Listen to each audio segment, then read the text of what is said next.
Hello and welcome to Before We Break Up Again, a hit podcast with me, Alfie Brown, and Jessie Cave, Trolley's Sky One. Now, oh my God. This week, Jessie has a list of questions to ask me. What are they? Let's find out.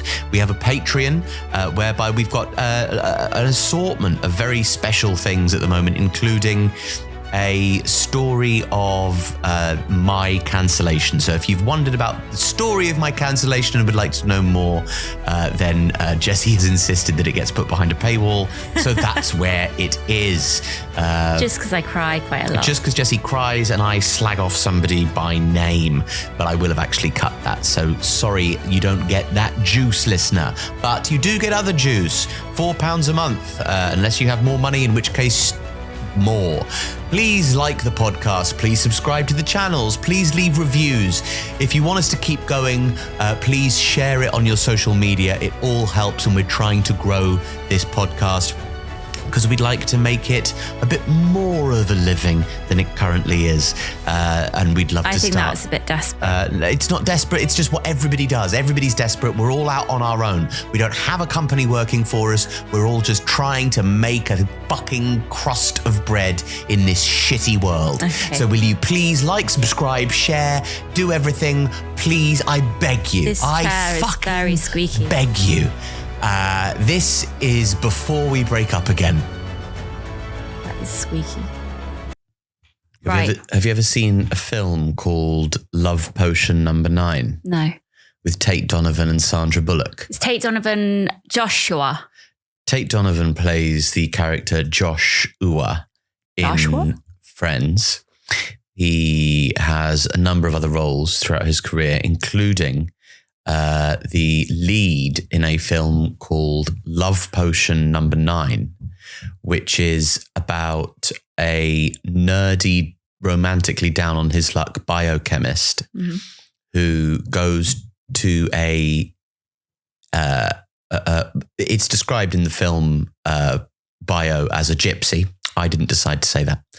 And she gives him a potion to help him with his love life. And then he studies it as a biochemist, perfects it, makes Love Potion No. 9. And then as soon as he says, it's a mouth spray, and he goes, and then he says, hi. And then everybody wants to fuck him. That sounds great. I remember as a child, I was quite a horny child. I remember thinking that is my dream. Is that real? Like, because you're not so,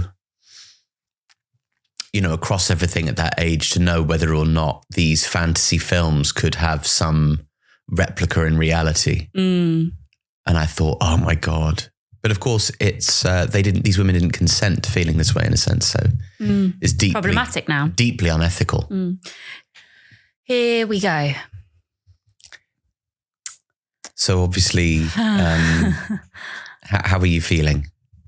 I feel like chicken tonight. If you remember that. No, we're having pizza tonight. I'm really looking forward to that. That's the one thing in the day that I'm looking forward to. Should we have some alcohol as well? Oh yeah, that'd be good. Shall I get a big bottle of wine? Yeah. No, I'd like one of those really strong beers. Oh, I'll get some Belgian beers. Yeah. That's a good idea. I'll go to... before I find out I'm pregnant, let's get the beer in. I need to go to Asda later anyway to get some proper toilet paper. Okay. No, you need to get bleach. Loads of bleach. Yeah. I know. You've been fucking ruining the toilets. No, you guys keep just leaving shit everywhere. Shit and piss everywhere. Okay. I think you're playing fast and loose with the word everywhere there, aren't you? Because it's in the toilet. It's not everywhere. It's in the toilet. I'm absolutely fastidious about pooing only in toilets. Please don't say pooing. Please. I bought some new hair ties. I thought, this would be great. We finally have an abundance of hair ties rather than the 2 hanging around. And we are a family that needs a lot of hair ties. And I opened the bin this morning and I found the hair ties covered in shit in the bin. Yeah. And I wanted to die. What the fuck happened? Is that where your life's at? Is that it's like oh, finally, we have an abundance of hair ties. Like that's the turning point that you've been waiting for all this time is finally, I think it's going to be okay.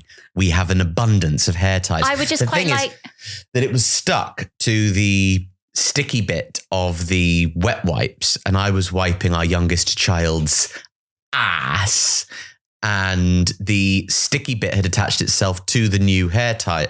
So when I picked up the wet wipes to wipe his bum, it also picked up the hair ties that then in turn fell down the toilet onto his, and I will say, exceptionally large poo.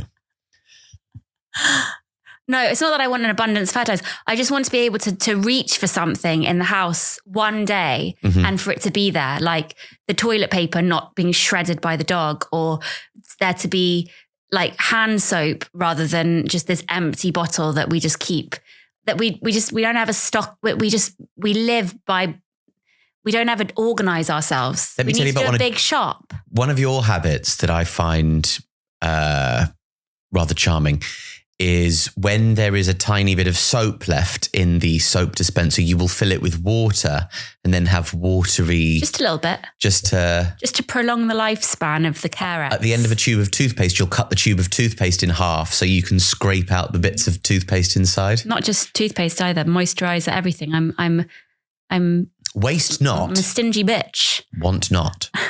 And that's quite a good little habit. But the thing is that shredding the dog shredding the toilet paper, that's all that toilet paper is good for. No, we've already talked about the toilet paper issue in the other episode. We're not talking about toilet paper anymore. This is meant to be, well, it's going to make it to air just on Patreon. That's we can bore everyone on Patreon with that. Join our Patreon, please.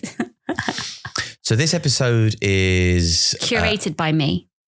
It's come out a bit late because on the we did an episode the other day about this story of my cancellation. And are we going to put that out on YouTube, on Patreon? Patreon. Yeah. I think if there's anything that should go on Patreon, it's that. I think we were a bit stupid there. I don't know. I have no concept of it anymore. Also, it doesn't fucking matter. It's all fair. It does matter though, because it's a deeply personal story. I cry again.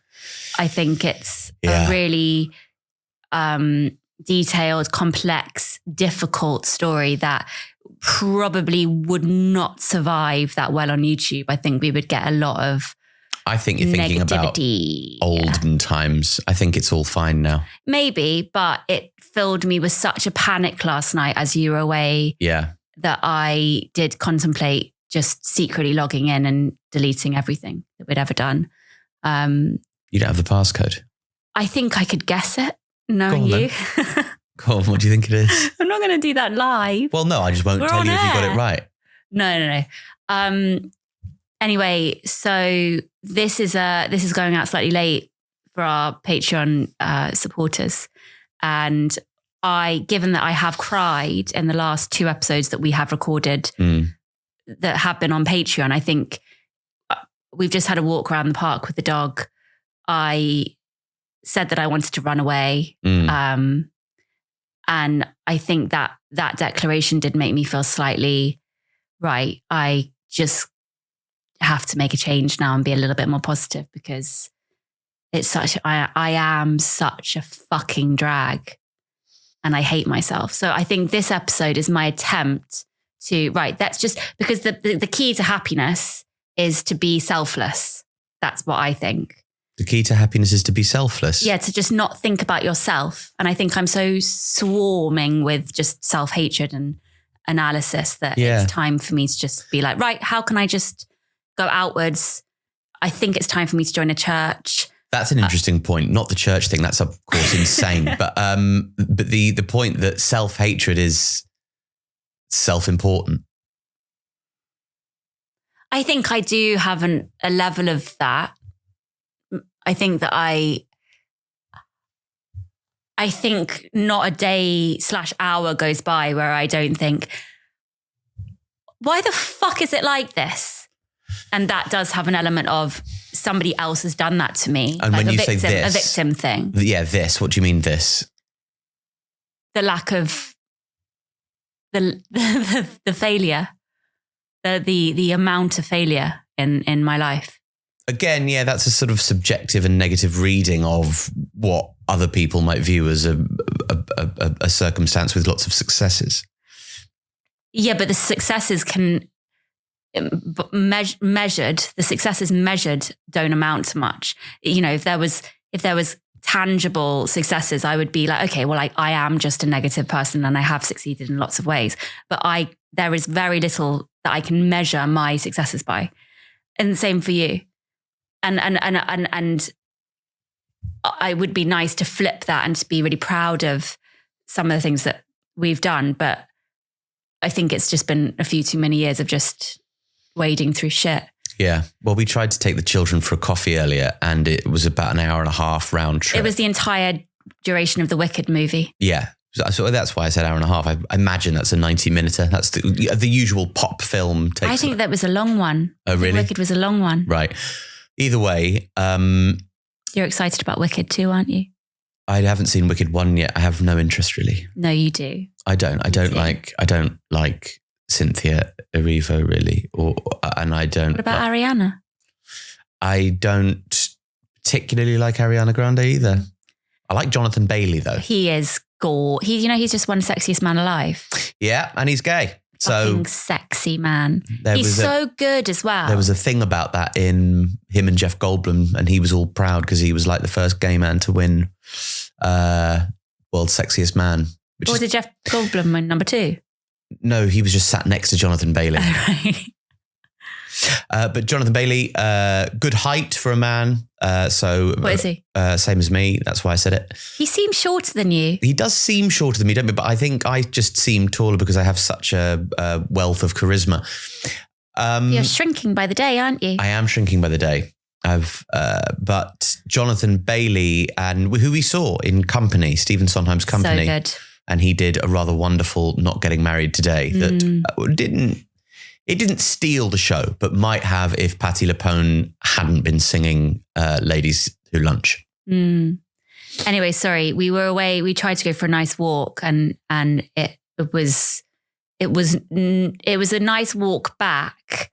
The walk to the coffee was unpleasant, mainly because our little one just cannot walk without wanting to be picked up. And even though he's 3.5 and he's now quite heavy, and I said, don't run. He ran, he slipped in the mud. He then had a wet Spider-Man onesie. And it just was one little thing after the other like that. Oh, hello. Who's this? Who's this joining us? Becca, you can't come in here now. Becca, okay. Hiding thing. Why are you talking like that? Talk again. Maybe. You're not in the mood to do this today, are you?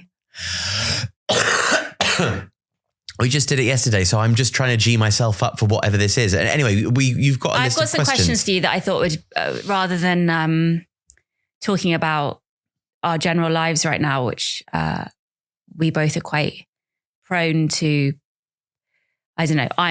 I bring you down. I think I bring you down quite a lot of the time, and I'm aware of that right now. And I really would like to, think more outwards. So I'll ask you some questions in the hope that you're interesting. Okay, cool. Yeah. Why are you looking at me like you hate me? I'm not looking at you like I'm not. I'm so aware of the kids in the other room. Oh, get a grip. Okay, carry on. We have kids. They're fine. Okay, cool. They're watching some anime. Cool. There's so much anime. I feel very exposed too, actually. I don't know what it is. Yeah, it's something about today. It's really, I think the thing is, because we did a very honest and that's the thing is I feel like this is just going to be like fluff. This is fluff. No, I think I've written some quite intense questions. Okay. But we've not quite managed to get the balance right of either crying and being way too honest. And being fun and silly and clippable. We was drowning in the middle. And our clips person abandoned us. So I fucking can't believe that. Why? Because maybe she doesn't agree with anything we say.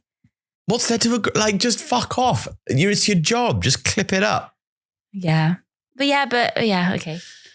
Anyway, if anyone is wanting to find some work as a clip merchant for a podcast. Clip merchant? Is that what it's called? That's what it's called. The official title. Yeah. Yeah. Clip merchant. We're looking for a clip merchant for this podcast. Mm-hmm. We can pay you in chocolate. No, we can actually pay you in money. If you wanted to message us, then you can. You have to have some experience of doing it before, I would say. Cut to the chase and do the questions, Jessie. What are we doing? Come on. I don't like you like this. I don't know how to. I just feel so full of phlegm and my ears are so full up. Okay, right, let's get going. Have you ever burnt a bridge? Have I ever burnt a bridge? Have you ever? Is burnt a bridge the saying where you destroy a relationship? My nickname amongst some comedians, I think, coined by the comedian Tiff Stevenson, was Alfie. Is that a bridge? Is that a bridge I smell burning brown? I think because in 2012 I burnt a lot of bridges in comedy, and I don't. So yeah, I have, but then it wasn't a totally burnt bridge because in 2009 or 12, I wrote an article in The Independent where I described stand up for the week as a weeping sore on the broken spine of a dying rat or something like that. Like it was a real fuck you to the whole comedy industry about how many different, like how ubiquitous John Bishop's poster was on the Tube and stuff like that, about how comedy was just sort of getting worse. A very 27-year-old like Rage Against the Machine fan article to have written. But anyway, the guy who, lovely guy who booked and did stand up for the week also booked Live at the Apollo.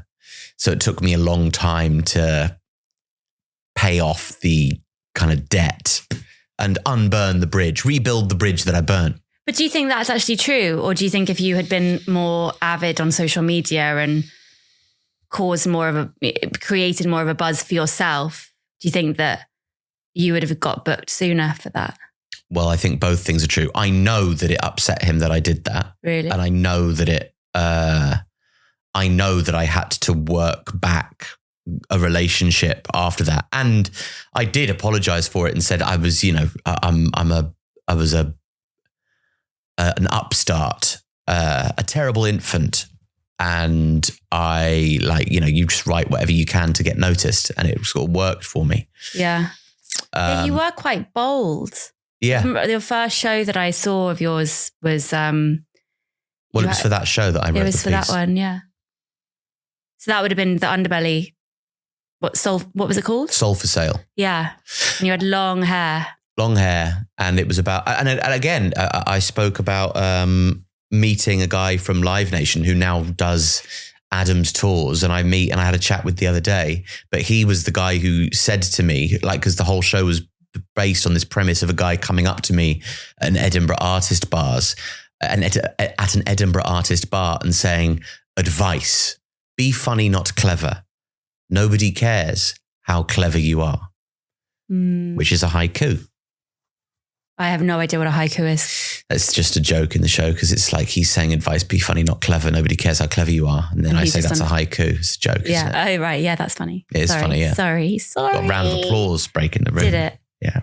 I remember being so tense watching that show because somebody I was being rejected by was in the room too, and I could just hear us laugh. So I wasn't properly giving you the attention you deserved on stage. But I do remember thinking, wow, you're really powerful. But I don't think you're somebody who, you're not that inflammatory. You don't, you see, like, for instance, my next question was about, do you look back with fondness at any of your past relationships? And this was meant romantically, but you could also argue that there's relationships that have ended that you used to have friendship-wise and professionally that have just ended because of various reasons. And even I find it difficult to get you to say anything nasty ever about anyone in your past. Whereas I'm quite quick to be like, you know, that person wronged me and I deserve some payback. Yeah, I don't have anything negative to say about either of my two main relationships before you. Negative.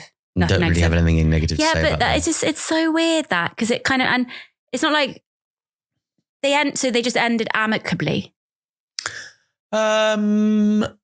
Sadly, but without the idea that either of us, you can break up with somebody without somebody having to be in the wrong. A relationship just can end because it's time for it to end because you aren't getting along. And there's a realization. I mean, one of the relationships ended because she said, look, I'm going to stay in LA for a bit. And I don't really, she said, I'm going to stay in LA for a bit because her dad is from LA, lives in LA. And she said, I'm going to stay here. I'm happier here at the moment. And if you at home want to, fuck people, that's okay.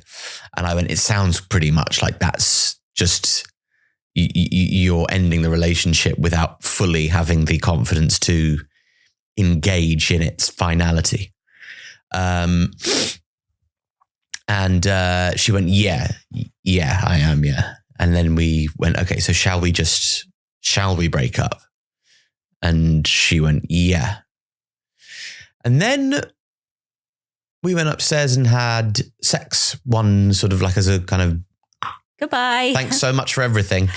And it was really, I regret that sex. Oh no, you can't. I don't know if you can say that. Well, I have said that and I don't regret it because I wasn't, I wish it had been better. Right, you wish you'd done a better job. I wish I'd done a better job. Yeah. I wish she'd done a better job. Very, very lazy performance from her. Alfie. No, that's a joke. It's like I have to be able to give some levity in these conversations. Okay. I simply have to be able to say things that I don't entirely mean the whole time. And it should be, this is the problem with podcasting with an autistic person, is that there's just always, oh, you can't say that, you meaning everything you say. I'm sat here performing a podcast as a stand-up comedian. I have to be able to say things I don't mean sometimes. Okay. When we were broken up. Fucking pillow queen. When we were broken up, I remember spending a long time thinking about my regrets sexually with you. And you've made good on a lot of those regrets. Your performance is significantly increased. I think I was good before we broke up. No, you weren't. No, each time we get back together, it's like more desperate. It's like, wow, now she's really hungry. No, I think you've always been great. I remember thinking, well, I should have done this and I should have done that and I should have worn this. Why don't you tell us what this, that and worn is? Tell us what you mean by that.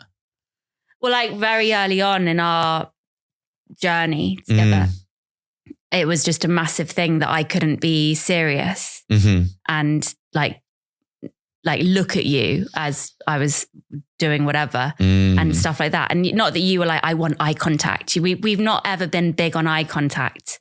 No, although you've got into it. Love a bit of eye contact now. I don't think either of us, we don't hold the eye contact for more than we aren't staring into each other's eyes. I probably would a bit, but everything's in the context of like you thinking sex is a funny thing. I do not now. No, I know you don't, but that's how you were when I met you. So that's sort of, I'm just in that habit now. I think because my previous experiences had been so serious and quite droll and clinical, a lot of my sexual experiences before. So when I was describe them as droll. Is droll? Can you have a droll sexual experience? What does droll mean? Like witty. Oh, I didn't think droll was witty. I did not use that word right. Oh. It's funny to be having this discussion as our kids are running back and forth to the snack cupboard. Yeah. Meanwhile, I'm remembering that time I tried to come on your face, but you were laughing too much. So it didn't happen. Yeah, because you took too long. So it's just like me. Waiting there. Okay, just in case anyone, they can't hear anything going on. It's nothing they haven't heard before. No. Don't worry about them. It's nothing they haven't heard before. Fuck. Yeah, so then when I was with you and you were funny, it felt natural to laugh and be. Like, it's always been very natural. And I think, that sex, that's one of the great things about a long-term relationship where, you communicate well, is that the sex should, and has for us, get better. And grown and changed and developed. Yeah, we've definitely, that's the luxury of having. Kicked on a little bit, hasn't it? The luxury of having a long-term relationship and really getting to know each other and being comfortable with each other. I definitely could see if I wasn't quite so militant about sex, which some people have said coercive, controlling, coercively controlling, which I beg to I plead my case. I'm not that. Yeah, I was really grateful for that being observed, actually. I could definitely see how we could have just tailed off by now. Yeah. But it's going from strength to strength. We've enjoyed me being on testosterone replacement therapy recently, haven't we? It's like I've got somebody else's cock on me. It's funny. It's a comical amazing. cock. Comical. Yeah. It's like a joke cock. It's like, I think we should not talk about this anymore, actually. When somebody has a limb amputated and they get those like phantom sensations, they can feel the limb there still. I get like this phantom cock. Like, whose cock is it? Where my cock is? Like, I've got a mystery cock. Yeah. Or like I've like borrowed a cock, somebody else's phallus. Right. Let's move away from this topic now. So, and the other breakup that I had was we went out for breakfast and she said she was going to go and do like a classical music concert thing. And I went, oh God. It's like, I was a bit of a dick. There's lots of extenuating. So anyway, whatever.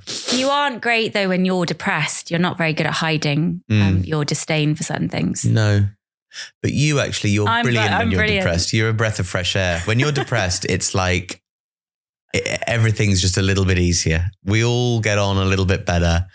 Everything runs a little bit smoother. When you're depressed, wow. I feel very good about myself. I still manage to do shit when I'm depressed. Not that you not do. Hug or kiss me. I kissed you today. I've kissed you today. Yeah, I've even offered to pluck your disgusting beard hairs. That's more part for the form, actually. Okay. Sorry. So you said you didn't want to go to the classical music thing. And she said, you're never going to be all right. You're never going to want this, are you? Oh. And I see a lot more similarities between me and her now. Yeah? Yeah. I can see how at that age you would have been quite frustrating to be around. Mm-hmm. You've mellowed. For sure. You've mellowed and you're less self-absorbed now. Aren't we all? To sometimes to a fault. Like both of us should be more selfish. Yes. Some of the time, but I should be a lot more selfish. I should be a lot more single-minded. I should be a lot more single-minded. I should be a lot more monomaniacal. I should be a lot more monomaniacal too. But we love each other too much. We want to spend too much time together. Well, yeah, sure. Yeah, we do. We do spend so much time together and I don't ever get bored of you. It's nice, isn't it? I know. It's kind of incredible. I think it's because you always keep me on my toes with your... with your ferocious depressions. Yeah, I'm sorry about that. Maybe I should just go on citalopram. Maybe I should try that again. Yes. Maybe what's going on there? Yeah. Anyway, so you don't look back and have this kind of a visceral, not hatred, but you don't get angry or nothing riles you up thinking about your past relationships. You don't have any bitterness there? No, I don't have any bitterness with regards to my past relationships. And do you think any of them like from when you started having romantic relationships. Do you think any of them at this point in your life, if we weren't in the equation, your kids and me, do you think any of them would actually have worked quite well? Well, yeah. I think both of them have elements of... I'm talking about even flings, like one night stands. Oh yeah, for sure. So some of them you think you would have actually been quite compatible with. Well, you said like anything like one night stands, and now you're saying compatible with. What do you mean? Like I'm not talking about just your 2 long relationships, Preemie. Oh, like yes. Even a one night stand you had in 2000 and whatever. Do you think that even that showed elements of there could be something there had you had enough time to grow, or if the situations have been different for both of you? Yeah, I think there are various people that like had circumstances been different, I could have fallen in love with. Yeah. Right. And that's probably true for you as well. Yeah, that's why I asked it. Yeah. Yeah. I don't think, I think love and relationships and relationships like ours are more beautiful because of the possibility of a totally different existence where like love could have existed elsewhere. But I wouldn't change you for anything else. That said, there are, a few people that I think, well, if Jessie, if I wasn't with Jessie, then that could have been something. Yeah, I think that about... Yeah, what was his fucking name? No, so for instance, if you had been really into hiking or you had been really into aquariums or collecting rare fish, I'm just thinking of them watching the Mr. Fish guy. I think that's why fish are in my head. Mm-hmm. But yeah, I'm quite adaptable. And if I had loved somebody who was really into hiking, like that guy that we watched do that climb. Alex Honnold. Yeah. Free soloing El Capitan. Yeah. I think I would have bought some hiking shoes and started climbing or climbing shoes and started climbing. Yeah. And I would have had a completely different life. Also, it's the thing that I'm so grateful for is allowing us to have 4 kids. It's also your biggest weakness because you so want to be liked and to for everything to remain nice and for me to be happy, and you've allowed that despite the fact that you would have preferred probably to have less children and to have an easier, calmer household and life. And so there's so many things that, and I don't know. If I'd been with someone else who really wanted loads of kids, like I would have 10 by now. Yeah. Like that's mad. Yes. Well, it's something I've been very conscious of, and having to be a bit more headstrong is one thing, a little bit more like standing up for myself and what I want, and not like with regards to Christmas and the Christmas arrangements, I've been fairly like, I've not let people walk over me. With regards to that, and take the piss. And I'm glad about that. I feel better for it. Yeah. And I think living like that a little bit more. And, I feel like I respond really, really well and encouragingly when I hear people state big ambitions. And yet I'm totally ashamed of my own and would never mention them out loud. Career-wise. Yeah. That is correct. Yeah. I am so responsive to people saying, I want this, I want this, I want this. I go, yes, of course. You must think like that. Go for it. And I was speaking to Adam last night. Me and Adam Rowe did a show in Bristol. And on the way there, I was talking about you and this podcast actually, in the Patreon episode we did the other day, where you were in a state of despair about your career and the fact that you thought that everything had sort of topped out and now you were just kind of, your career was in managed decline essentially, and that you didn't feel any or see any hope for the future. And I was saying, like, it's crazy to me because it's not like this podcast isn't big, but if you got it right, if it changed a few things, if there was a little bit more, like I can see everything here. If there was a little bit more organized structure to the way the podcast was formed, if we got the right clips out that sold what the podcast was, if we pursued and I or you or us went on other podcasts and marketed it properly, if we really put as much time into it as people put time into things, then it could go big. For me, like the social media marketing algorithm and the way in which you sell yourself is like, I don't think like our careers turning into nothing and us becoming depressed nothings for the rest of their lives is not impossible, but neither is fucking superstardom. Like it's all out there. It's all up for grabs. And actually, if you think about it, like when I was like an 18-year-old stand-up, if you told me that I would go and be a regular headliner of gigs across the country, I'd go, wow, can't believe I made it that far. Amazing. But now that's not enough to make a decent living. So you got to choose another route.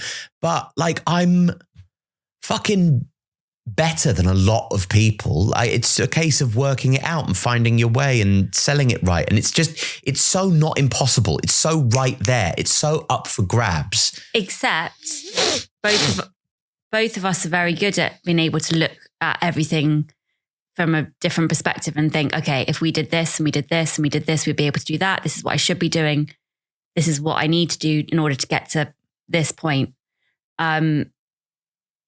But we can't do those things. We aren't actioning any of those things. And we claim it's because, like, for instance, we've been sick for a few weeks, or because we've been moving, or because the kids are going through this, or, maybe it's just this, maybe we are going to be these people who just never quite manage to get their shit together. Maybe. And I'm coming to terms with that because it's been now a few years I've been able to see that, it's not in our nature really to be those people who say, I want to do this. I want to sell out this. I want to go on tour here. I want to be on this. It's just not in our nature to do that, I don't think. No, but I don't think your nature is written into, it's not encoded in you indelibly.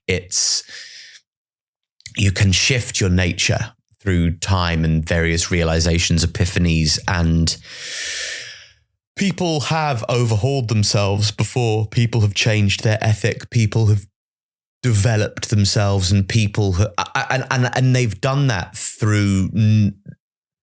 I think is like, we haven't, so we won't. Whereas we haven't yet. Yeah. And every single time That's what Meghan Markle said on that podcast. Yet. And just, we haven't yet, but that doesn't mean that it's only a few months ago that we moved into a new city. I'm not being doom and gloom. It's something to consider. And I don't know, like we said, I don't know when we said it last, but maybe it is time to think about plan B. And do we pick you or do we pick me to go to be a success or to make a go of it? And if it doesn't work for me after a year, we go to you, or maybe that is what we need to do at this point. It's something to consider. Well, and also I've done things in terms of, career highlights. I was looking through and thinking about all the jobs I've done and things that I've, panel shows or read throughs or live shows, and thinking, did I actually feel like I was in my element for any of it? Has there been one job where I've been like, okay, I nailed that. This is what I'm meant to do. Mm-hmm. And I don't know. I'm a mess. I think that we should put our coins into you, because I do think that when you're on stage, you feel at home, you know what you're doing. And I don't know, maybe we're biting off more than we can chew with 4 kids at this age. So you think we should put our eggs in my basket, in the basket of my career, because I have a more clear-eyed idea of what it is that I want to do? Yeah, you want to do shows and go on tour and go to Edinburgh Festival. Well, I want to be a stand-up comedian. Yeah, I don't know what I want anymore. Yeah, okay. And I don't know if I actually have the skills that I would need in today's climate. I just don't have that in me anymore. And that might be because the kids are at a certain age and they're very demanding, and I like being at home, and I've decided to have this many kids, and we're knee deep in laundry and stuff like that. Yeah. Like it's just thinking out loud, really, because my next question was about ambition. Mm-hmm. What do you think your biggest ambition would be? And I can't answer that. And I think you can. My biggest ambition is to be, one of the... Do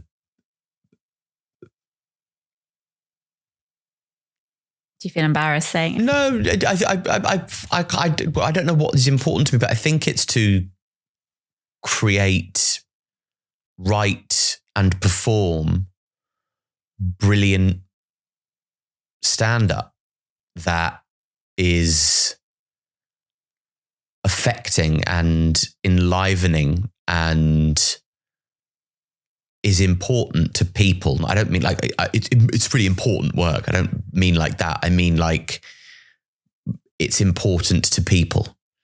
Like certain stand-up is important to me and has informed who I am. And I think it's a really stand-up at its best it shouldn't, in my opinion, give answers. It should ask questions. And I don't mean like that. And I think that's why it gets confused. Like it's stand-up's meant to challenge people. It's like that gets mocked because shit people challenge people with stand-up by saying, slurs, or like, Americans just calling people gay and retarded. It's like, it's not nice. That's not challenging. That's dumb.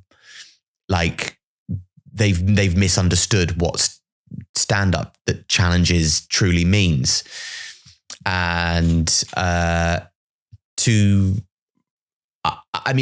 obviously financially I have goals, but my financial and performance goals, I'd love to play theatres, and I'd love to like be able to think I need a new pair of jeans. I will now go and buy a pair of jeans. I'd like to be that financially comfortable. I'd like to always sit in standard premium. I'd like to... You do, even if you're like... If it's my last £35, I will pay for an upgraded standard premium. Yeah. I'm not financially responsible, but... No, we're really both not. So that I have goals like that, obviously, but I just want to write good stand-up. And I feel actually in these most recent gigs that I've done, I've refound something. But I was thinking in the mirror last night as I was brushing my teeth, I was thinking, I must ask Adam a favor. In that if I'm ever on stage and I seem dead behind the eyes and I'm phoning it in, like one of these comics who used to be great, but is now completely out of love with stand-up, but is doing it because it's the only thing that they ever knew how to do. They're 50 years old and they're not trained for anything else, and they're just going through the motions of this thing that they used to love. Then you have to tell me. I think I could tell you too. You could, but at the moment you don't watch me as much as Adam. No. Or hear me. But I my worst nightmare is being one of those dead behind the eyes, like performers. In fact, I need to write some stand-up today. Yeah. Or just soon. Fuck me. We need to go to dog rooms today. That's weird. Yeah. This dog has taken up a lot of our working time. Do you think the dog's been worth it so far? Yes. Yeah. Do you?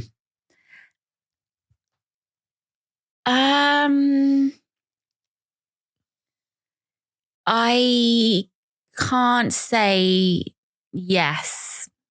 Okay. But that's only because it's just made logistically our day a lot more complicated. Like you not being able to go and pick them up from school on your own. And well, I did. Or go to Asda on your own. Well, I can. I just have to leave the dog here. Yeah, but the thing is, I can't look after the dog because the dog is strong and doesn't listen to me and bites everything. So he's teething. Yeah, right. I think we probably jumped the gun. I think we could have waited till January to get the dog. But I did say that to you. But you were looking at dogs all the time. Yeah. You were on your computer at any point in the day looking at dogs. I wasn't on my computer at any point in the day looking at dogs. I was just spending, as a pastime, if you were brushing your teeth and I was waiting to, we were waiting to watch something on the laptop, I would look at dogs just to see what was what. But that was just because it was fun. And then you took that to me, well, if you don't get a dog immediately... Because you were sad and I thought it would be a good reason. I wasn't sad. I was just looking at dogs. No, I mean, it has helped your morale, being a dog. Yeah. And it's been amazing. I love him. He's changed my life. I love it. That's great. And he's got a great temperament and he gets loads of compliments. Yeah, he's beautiful. He is beautiful. I do like that element of it, the attention, I must admit. But I can't say I feel... I could do without him. I'm sorry. I'm sure that will change. It'll be easier when we've got the second Ridgeback to keep him company. Won't it? Do you wish you'd got a dog sooner in your life? Yes. Yeah, that's when I feel, okay, you'd waited long enough to get a dog. Yes. So I am happy to see you happy with your dog. Thank you. I appreciate that. Then the last question was probably only possible to ask given that your dad is dead. Right. Sorry, he's dead. I feel so bad about that. Did you kill him? I didn't kill him. You said that like you killed him. Like it was an accident, but it was your fault. Like you put him into the threshing machine or something. So what do you think is the best trait that you've got from your father, and what do you think is the worst trait you've got from your father?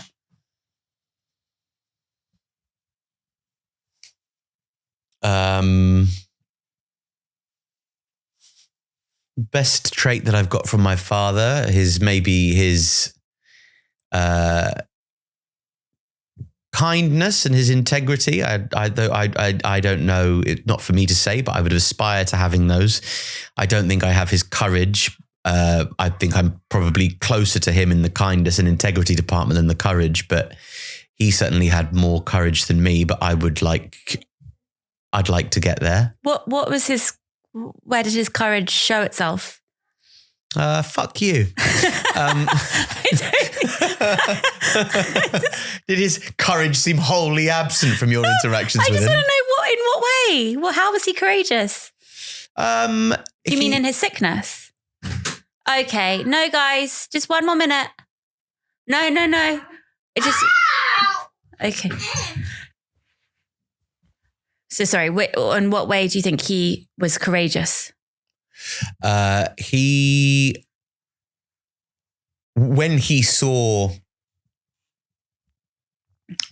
kindness or integrity lacking elsewhere, he had the courage to confront that. To a fault sometimes, in that he liked a bit of a scrap.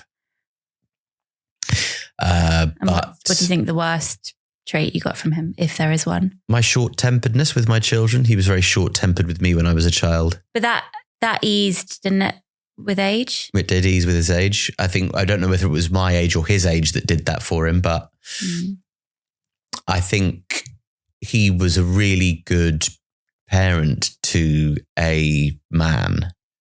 Yes. And he was a less good... Like I become a better parent the older they get. And I find this time very difficult indeed. Very, very difficult. Under five. Yeah, and over 5. So what, over 10 you're good? Over 10? Yeah, I think I really start to thrive. Actually, when I know 9, I'm good with a 9. I can remember being 9 really well. Like I can remember being... I really have a very strong memory. It's such a good parent. Hearing them fucking savage each other outside the door. No, they're fine. It's good for them. Mm-hmm. You are a really good parent at all ages, not just 9 upwards. It's annoying actually that you don't realise that. Thanks, Juice. Yeah. Do you like my nickname for you? Do you think that? Juice is better than Loosener. For some reason, I don't know where that came from. Fezziwig? Fezziwig reminds me of a traumatic production of Christmas Carol in 6th form. Amos? Amos, I have no idea what that is. No, neither do I. Love, does it mean love? No, it's just Amos. Oh, right. It's a silly name for you. Again, there was a very handsome boy at school called Amos. Was there? Yeah. So again, I don't know why I don't. Juice is just because it sounds like Jess, and Juice Loosener is the name of the juicing machine from The Simpsons. Right. Okay. And sometimes I'll call you Loosener. I don't like that. But you don't know because it sounds like a loose stool. Yeah, it's like I'm a laxative. Yes. No, thank you. Right. Okay. If anybody is having hard stools, you can get Dulca Soft, and that'll. Please shut up. Please. Right. Let's get on with the day now. You happy with this podcast? I think that it's been I feel like embarrassed by the beginning bit of doing those questions. This chop logic, but I feel a bit embarrassed by that. So maybe we cut that. Well, if the listeners heard it, then we didn't cut it. If you haven't, then we did.